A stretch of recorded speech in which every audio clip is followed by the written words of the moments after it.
आकाशवाणी नागपूर. राखी भांडेकर आपल्याला ठळक बातम्या देत आहे. पंतप्रधान नरेंद्र मोदी हे सध्या देशाला संबोधित करत असून त्यांनी विरोधकांनी नारीवंदन विधेयकाच्या घटनादुरुस्तीला होऊ दिले नाही त्याबद्दल देशभरातील महिलांची माफी मागितली आहे. काँग्रेस, डीएमके, टीएमसी आणि समाजवादी पक्षाच्या स्वार्थी राजकारणाचा परिणाम हा देशातील महिलांना भोगावा लागत असल्याची टीका त्यांनी केली. वर्धा येथे शासकीय विश्रामगृहाची नवीन इमारत बांधण्यात येणार असून जुन्या विश्रामगृहाचे देखील नूतनीकरण होणार आहे. पालकमंत्री डॉक्टर पंकज भोयर यांनी आज विश्रामगृहाची पाहणी करून अधिकाऱ्यांशी चर्चा केली. दोनही विश्रामगृहांसाठी 10 कोटी रुपयांचा निधी उपलब्ध होणार आहे. शासकीय विश्रामगृहात सध्या 2 इमारती कार्यरत आहे. त्यामध्ये 9 VIP सूट सध्या अस्तित्वात आहे. या सर्व सूटचे नूतनीकरण, किचन, पॅन्ट्री बांधकाम आणि या इमारती अद्ययावत करण्यात येणार आहे.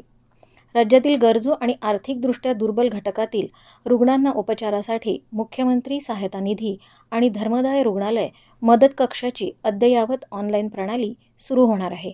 या प्रणालीमुळे अर्ज मंजुरीची प्रक्रिया कार्यालयीन 8 तासात पूर्ण होणार आहे. या प्रणालीचे येत्या काही दिवसातच राज्याचे मुख्यमंत्री देवेंद्र फडणवीस यांच्या हस्ते उद्घाटन करण्यात येणार आहे, अशी माहिती सदस्य सचिव तथा कक्षप्रमुख मुख्यमंत्री वैद्यकीय सहायता निधी डॉक्टर सागर पांडे यांनी दिली. हवामान. आज विदर्भात सर्वात जास्त तापमानाची नोंद वर्धा इथं 45°C तर नागपूर इथं 44.2°C करण्यात आली आहे.